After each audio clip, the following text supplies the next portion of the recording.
नमस्कार। आज हम हिंदी भाषा की 7वीं कक्षा की पाठ्य पुस्तक अभ्यास सागर के पाठ 19 गणेशोत्सव को करेंगे। इस पाठ में हम विराम चिन्ह के बारे में पढ़ेंगे। तो आइए इस पाठ को शुरू करते हैं। गणपति बप्पा मोरया, मंगल मूर्ति मोरया। आज गणेश चतुर्थी है। आज तो सभी बच्चे जल्दी जल्दी नहा धोकर तैयार हो रहे हैं। माँ रसोई में मोदक बनाने की तैयारियों में लगी हुई है। अब ऊपर दिए गए वाक्यों में जिन विराम चिन्हों का प्रयोग हुआ है उन्हें लिखिए। तो ये जो आपको चिन्ह दिखाई दे रहे हैं, वे ये वाक्य के अंत में, ये इन दोनों जल्दी जल्दी के मध्य में जो लगा हुआ है ये चिन्ह, तो इन चिन्हों को ही हम क्या कहते हैं? विराम चिन्ह कहते हैं। ठीक है, ये क्या है? सभी विराम चिन्ह है। हमें विराम चिन्ह का प्रयोग हम तभी करते हैं जब हमें अपनी बात को सही से स्पष्ट करना हो, उसके अर्थ को स्पष्ट करना हो। यदि हम विराम चिन्हों का प्रयोग नहीं करेंगे किसी भी वाक्य में, तो हमें उस वाक्य का अर्थ समझ में नहीं आएगा, वो अर्थ हम नहीं समझ पाएंगे। जैसे अगर मान लीजिए हमारे पास वाक्य है, रोको मत जाने दो। ठीक है, अब अगर हम रोको के बाद कोमा लगा दें, यानी अल्प विराम चिन्ह लगा दें और लास्ट में पूर्ण विराम, तो इसका क्या अर्थ है? इसका अर्थ है रोको मत जाने दो, मतलब कि जो भी भाग रहा है या दौड़ रहा है उसे रोको, उसे जाने मत दो। लेकिन यदि हम ऐसे करें, रोको मत और फिर कोमा लगाएं, जाने दो। ठीक है, अब हमने कहा है रोको मत, कि उसे रोको मत, फिर हम यहाँ पे रुक गए हैं, विराम चिन्ह का प्रयोग करें। जाने दो, कि उसे रोको मत जाने दो। पहले वाक्य का क्या अर्थ था? कि रोक लो उसे, जाने मत दो, और इसका अर्थ है कि मत रोको, जाने दो उसे। तो दोनों ही वाक्यों का अर्थ क्या विराम चिन्ह लगने से भिन्न हो जाता है। ठीक है, तो हमें स्पष्ट हो जाता है कि इस वाक्य में क्या कहा जा रहा है, तभी हम विराम चिन्हों का प्रयोग करते हैं। तो इन वाक्यों में जिन विराम चिन्हों का प्रयोग हुआ है उन्हें हमें यहाँ पर लिखना है। तो जैसे सबसे पहले इससे शुरू करते हैं। पहले वाक्य में इस चिन्ह का प्रयोग हुआ है। ठीक है, और अल्प विराम यानी कोमा का प्रयोग हुआ है, पूर्ण विराम का प्रयोग हुआ है, योजक चिन्ह का प्रयोग हुआ है, जैसे जल्दी जल्दी नहा धोकर के मध्य में लगा हुआ है, और मोदक में इस तरह के चिन्ह का प्रयोग हुआ है। ठीक है, अगला प्रश्न है, नीचे खंड क में विराम चिन्ह एवं खंड ख में उनके नाम दिए गए हैं, विराम चिन्ह को उनके नाम से मिलाइए। ठीक है, तो ये वाला चिन्ह कौन सा है? ये है पूर्ण विराम। किसी भी वाक्य के जो अंत में लगता है, जब हमारा वाक्य जो है वो पूर्ण हो जाता है, तो हम पूर्ण विराम चिन्ह का प्रयोग करते हैं। अगला है प्रश्न सूचक चिन्ह। जब भी कोई हम प्रश्न से संबंधित कोई वाक्य पूछते हैं, जैसे तुम कहाँ जा रहे हो, तुम क्या कर रहे हो, आप कहाँ रहते हो, तो वहाँ पर हम प्रश्न सूचक चिन्ह का प्रयोग करेंगे। ठीक है, अगला है विस्मयादि बोधक चिन्ह। हैरानी, आश्चर्य, घृणा या किसी को संबोधन करके बुला रहे हैं, तो वहाँ पर हम विस्मयादि बोधक चिन्ह का प्रयोग करेंगे। और ये होता है एकल उद्धरण चिन्ह। ठीक है, और ये है योजक चिन्ह, जैसे लाभ, हानि, माता पिता, इनके मध्य में जो चिन्ह लगता है, दो शब्दों के बीच में जो द्वंद्व शब्द होते हैं उनके मध्य में लगता है ये। ठीक है, अगला है एक दोहरा उद्धरण चिन्ह, और ये होता है अल्प विराम, यानी कि जहां पर हम कोमा का प्रयोग करते हैं। अब याद रखिए, लिखते समय उन रुकने वाले स्थानों को प्रकट करने के लिए ही कुछ विशेष चिन्ह लगाने पड़ते हैं। उन्हीं चिन्हों को हम विराम चिन्ह कहते हैं। जैसे अभी मैंने आपको उदाहरण के द्वारा समझाया था, रोको मत जाने दो, कहाँ पर हमें रुकना है, कहाँ पर विराम देना है, तो वो हमें इसी से पता चलता है, चिन्ह के द्वारा। ठीक है, ताकि हम अपनी बात को, जो हम कहना चाह रहे हैं, वो दूसरे व्यक्ति को स्पष्ट कर सके। अगला देखिए, प्रश्न 3, नीचे दिए गए वाक्यों को बोल बोल कर पढ़िए और विराम चिन्हों के प्रयोग पर ध्यान दीजिए। सदा सत्य बोलो। राम, श्याम, यहाँ पर हम थोड़ा थोड़ा रुक रहे हैं इसलिए अल्प विराम का प्रयोग किया हुआ है। राम, श्याम, मोहन और गोपाल खेल रहे हैं। मेरी पुस्तक का नाम ज्ञान सागर है। बाजार में काफी भीड़ भाड़ है। ठीक है। अनवर ने पूछा, तुम कहाँ जा रहे हो? आपको क्या चाहिए? नाटक में नाटक कहानी बहुत अच्छी है। मेरे बगीचे में सुंदर सुंदर फूल खिले हैं। आहा, कितना सुंदर मौसम है। क्या कोई तारे गिन सकता है? राम, तुम अब पढ़ो। आम तो शहद सा मीठा है। ठीक है। अब देखिए, प्रश्न 3 में दिए गए विराम चिन्हों के प्रयोग के आधार पर नीचे दिए गए कथनों के सामने ठीक या गलत का चिन्ह लगाना है। तो पहला क्या है कथन? वाक्य के अंत में पूर्ण विराम का प्रयोग किया जाता है। बिल्कुल सही है ये। कोई भी वाक्य के अंत में पूर्ण विराम का प्रयोग किया जाता है। जैसे कि ये वाक्य खत्म तो यहाँ पर पूर्ण विराम, यहाँ पर भी पूर्ण विराम, पूर्ण विराम, पूर्ण विराम। ठीक है। जिस वाक्य में कोई प्रश्न पूछा जाए उस वाक्य के अंत में प्रश्न सूचक चिन्ह लगाया जाता है। हाँ जी हाँ। किसी के कथन को ज्यों का त्यों बताने के लिए उद्धरण चिन्ह का प्रयोग किया जाता है। तो ये भी सही है। जैसे हम किसी का कि राम ने कहा, अब हम उसके कथन को बता रहे हैं कि उसने क्या कहा था, ज्यों का त्यों बता रहे हैं कि उसने ये कहा था, तो वहां पर हम दोहरा उद्धरण चिन्ह का प्रयोग करते हैं, ऐसे वाले चिन्ह का। ठीक है। जब कथन शुरू होता है तो ऐसे, और जब खत्म होता है फिर ऐसे बंद कर देते हैं कोमा को। ठीक है। अगला देखिए, किसी पाठ के शीर्षक पुस्तक के नाम को एकल उद्धरण चिन्ह के बीच में लिखा जाता है। जी हाँ। जैसे अभी हमने ये पढ़ा ज्ञान सागर, तो इसके ये पुस्तक का नाम है तो इसे हमने एकल उद्धरण चिन्ह के बीच में लिखा है। नाटक में नाटक कहानी का नाम है, उसे भी हमने एकल उद्धरण चिन्ह के मध्य में लिखा है। तो ये क्या आएगा? सही। विस्मयादि बोधक चिन्ह का प्रयोग केवल हर्ष, आश्चर्य, घृणा आदि भाव को व्यक्त करने के लिए किया जाता है। तो नहीं, क्योंकि संबोधन के लिए, किसी को बुलाने के लिए भी इसका प्रयोग किया जाता है। तो केवल हर्ष, आश्चर्य और घृणा आदि भाव को व्यक्त करने के लिए नहीं किया जाता। ठीक है।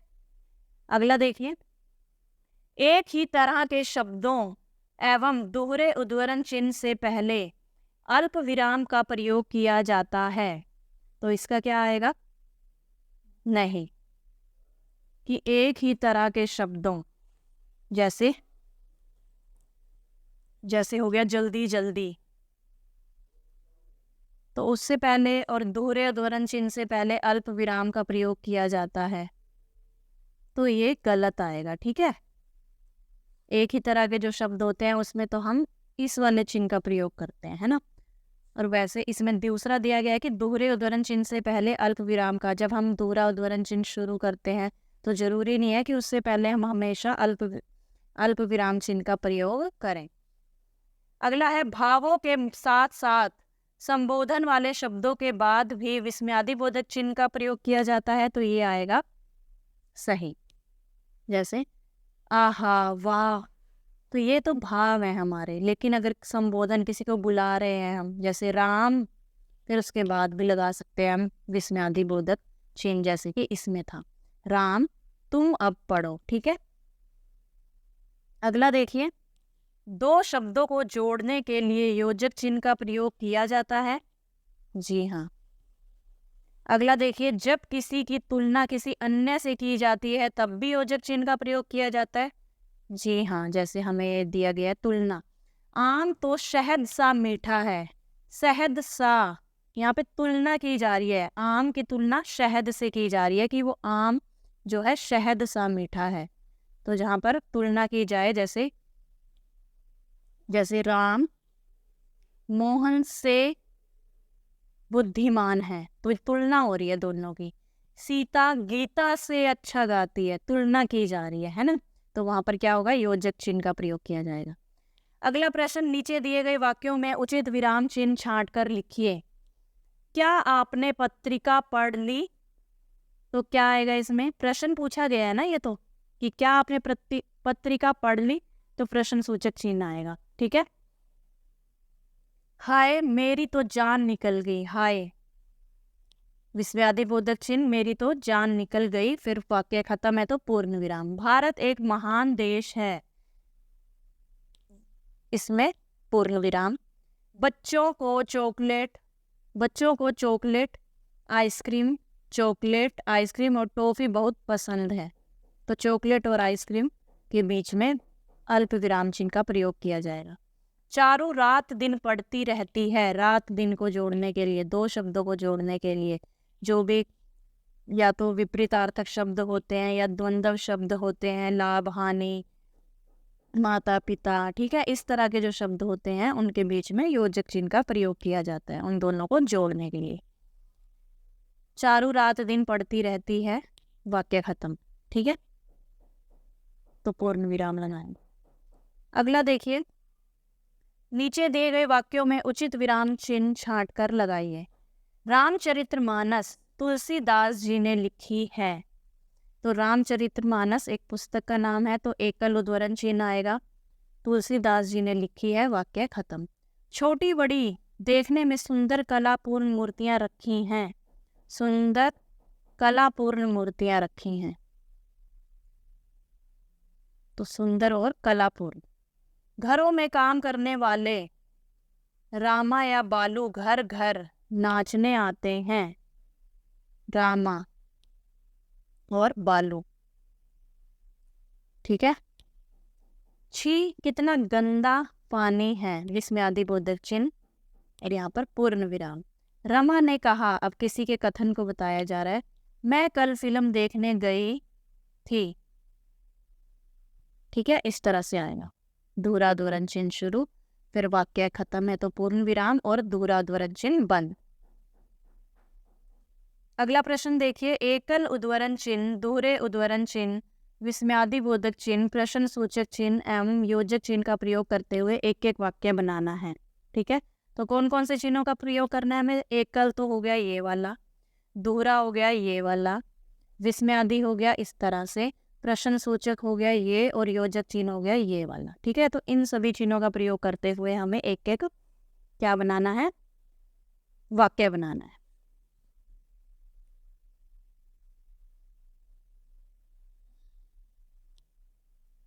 तो एकल उद्धरण चिन्ह कौन सा हो गया हमारा? ये वाला। तो रामचरितमानस तुलसीदास जी की रचना है, तो ये बन गया एकल उद्धरण चिन्ह का उदाहरण। अगला है दोहरा उद्धरण चिन्ह, तो दोहरा उद्धरण चिन्ह कौन सा होगा? ऐसे वाला। मोहन ने कहा, कल मैं सिनेमा देखने जाऊंगा। ठीक है, विस्मयादिबोधक चिन्ह, विस्मयादिबोधक चिन्ह कौन सा हुआ? ये वाला। वाह कितना स्वादिष्ट भोजन है, प्रश्न सूचक चिन्ह, प्रश्न सूचक चिन्ह यानी कि ये वाला। आप कहाँ रहते हो, प्रश्न सूचक चिन्ह का उदाहरण है ये। योजक चिन्ह कौन सा होता है? ये वाला। हमें अपने माता पिता का सम्मान करना चाहिए। अब पढ़िए, समझिए और याद रखिए। गणेश जमा उत्सव, गणेशोत्सव। जन्म जमा अष्टमी, जन्माष्टमी। विद्या जमा आल्य, विद्यालय। सर्व जमा उच्च, सर्वोच्च। स्थान जमा आभास, स्थानाभाव। दैत्य जमा आकार, दैत्याकार। संधि का अर्थ है मेल। निकट की दो ध्वनियों के मेल से होने वाला परिवर्तन संधि कहलाता है। ठीक है, तो ये क्या है? जो दो ध्वनियों के मेल से जो परिवर्तन होता है वो क्या है? संधि कहलाता है। ठीक है, आओ दोहराएं। नीचे दिए गए शब्दों के बहुवचन रूप लिखिए, जैसे मूर्ति से मूर्तियां। ठीक है, घर में घरों में। दिशा दिशाएं। तैयारी तैयारियां। प्रांत में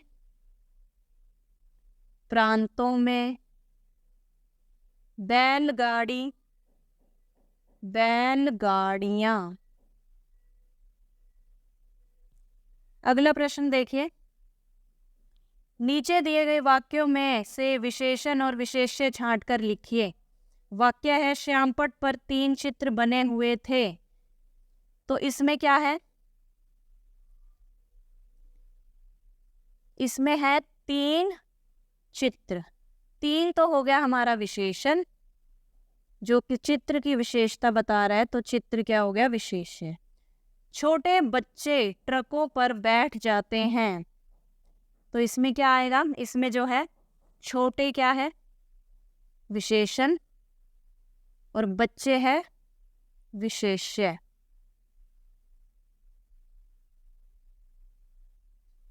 दुकानों में सैकड़ों मूर्तियां सजाकर रखी गई, तो इसमें सैकड़ों मूर्तियां, तो सैकड़ों है हमारा विशेषण और मूर्तियां है हमारा विशेष्य। अगला है, मैं अपनी फटी पुरानी कॉपियां वे अपनी फटी पुरानी कॉपियां दिखाते। फटी पुरानी कॉपियां, फटी पुरानी विशेषण और कॉपियां क्या है? विशेष्य। अगला, सारा शहर किसी विशाल मेले की तरह लगता है, तो यहां पर क्या आएगा? एक तो सारा शहर और एक विशाल मेले, मतलब 2-2 दिए गए हैं इसमें, तो सारा और विशाल तो हो गया यहाँ पर, सारा और विशाल तो हो गया यहाँ पर विशेषण, ठीक है। और सारा शहर, शहर की विशेषता है, और मेले की विशेषता है विशाल, ठीक है। तो ये है विशेष्य और ये है विशेषण। अगला प्रश्न देखिए, प्रश्न 10, नीचे दिए गए वाक्यों में कोई ना कोई गलती है, उसे पहचानिए और वाक्य को सही रूप में दोबारा लिखिए। आमतौर पर छुट्टी के दिन सारा काम देर से होते हैं, तो सही क्या होगा? आमतौर पर छुट्टी के दिन सारे काम देर से होते हैं। सारा की जगह क्या आ जाएगा? सारा। सारा की जगह क्या आ जाएगा? सारे। तो ये है गलती, ठीक है। अगला देखिए, क्या तुम्हारे कोई यह सवाल आता है, तो तुम्हारे की जगह क्या लिखेंगे हम? तुम्हें। क्या तुम्हें यह सवाल आता है? मूर्ति लेने के बाद वह रंगीन पटरे पर रखा गया, तो वह क्या है? यहाँ पर गलती है, इसकी जगह पर क्या आना चाहिए?